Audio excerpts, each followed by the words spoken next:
ವೀಕ್ಷಕರೇ, ಕರ್ನಾಟಕದ ಸರ್ಕಾರ ಮಹತ್ವಾಕಾಂಕ್ಷೆ ಯೋಜನೆಗಳಲ್ಲಿ ಒಂದಾದ ಗೃಹಲಕ್ಷ್ಮಿ ಯೋಜನೆ ಹಣ ನಿಮ್ಮ ಖಾತೆಗೆ ಜಮಾ ಆಗುತ್ತಿಲ್ಲವಾ? ಹಾಗಾದರೆ ಈ ವಿಡಿಯೋನ ತಪ್ಪದೆ ಕೊನೆವರೆಗೂ ನೋಡಿ, ಏಕೆಂದರೆ ಸರ್ಕಾರವು ಈಗ ಗೃಹಲಕ್ಷ್ಮಿ ಹಣ ಬಿಡುಗಡೆ ಕೇವಲ ಕಡ್ಡಾಯ ನಿಯಮಗಳನ್ನು ಮತ್ತು ದಾಖಲಾತಿ ಪರಿಶೀಲನೆಯನ್ನು ಕಟ್ಟುನಿಟ್ಟಾಗಿ ಮಾಡಿದೆ. ಹೌದು, ಬಹಳಷ್ಟು ಮಹಿಳೆಯರಿಗೆ ಖಾತೆಗೆ ಗೃಹಲಕ್ಷ್ಮಿ ಹಣ ತಲುಪುತ್ತಿಲ್ಲ. ಇದಕ್ಕೆ ಪ್ರಮುಖ ಕಾರಣ ದಾಖಲಾತಿಗಳಲ್ಲಿ ವ್ಯತ್ಯಾಸ.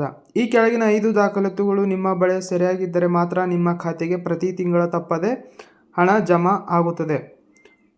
ಏನೇನು ಡಾಕ್ಯುಮೆಂಟ್ಸ್ ಬೇಕಾಗುತ್ತೆ ಅಂದರೆ, ಆಧಾರ್ ಕಾರ್ಡ್. ಗೃಹಲಕ್ಷ್ಮಿ ಯೋಜನೆಗೆ ಅರ್ಜಿ ಸಲ್ಲಿಸುವ ಮಹಿಳೆಯರು ಆಧಾರ್ ಕಾರ್ಡ್ ವಿವರವನ್ನು ಸರಿಯಾಗಿರಬೇಕು. ಮತ್ತು ಎರಡನೇದಾಗಿ ನೋಡೋದಾದರೆ, ಬ್ಯಾಂಕ್ ಖಾತೆ ಮತ್ತು ಆಧಾರ್ ಜೋಡಣೆ.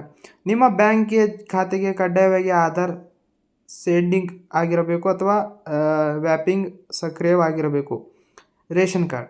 ಅಂತ್ಯೋದಯ, BPL ಮತ್ತು ಅಥವಾ APL ಅಂತ ರೇಷನ್ ಕಾರ್ಡ್ಗಳು ಕಾರ್ಡ್ನಲ್ಲಿ ಯಜಮಾನಿ ಎಂದು ನಮೂದಿಸುವ ಹೆಸರು ಮಾತ್ರ ಮತ್ತು ಆಧಾರ್ ವಿವರಗಳು ತಾಳೆಯಾಗಿರಬೇಕು.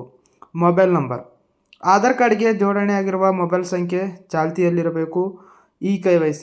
ಬ್ಯಾಂಕ್ ಮತ್ತು ರೇಷನ್ ಕಾರ್ಡ್ಗೆ ಸಂಬಂಧಿಸಿದ KYCಯನ್ನು ಪ್ರಕ್ರಿಯೆಯನ್ನು ಪೂರ್ಣಗೊಂಡಿರಬೇಕು. ಈ 5 ನೀವು ಕರೆಕ್ಟಾಗಿ ಮಾಡ್ಕೊಳ್ಳಿ. ನಿಮ್ಮ ಖಾತೆಗೆ ಹಣ ಬಂದಿದ್ದರೆ ತಕ್ಷಣ ಈ ಕೆಲಸ ಮಾಡಿ.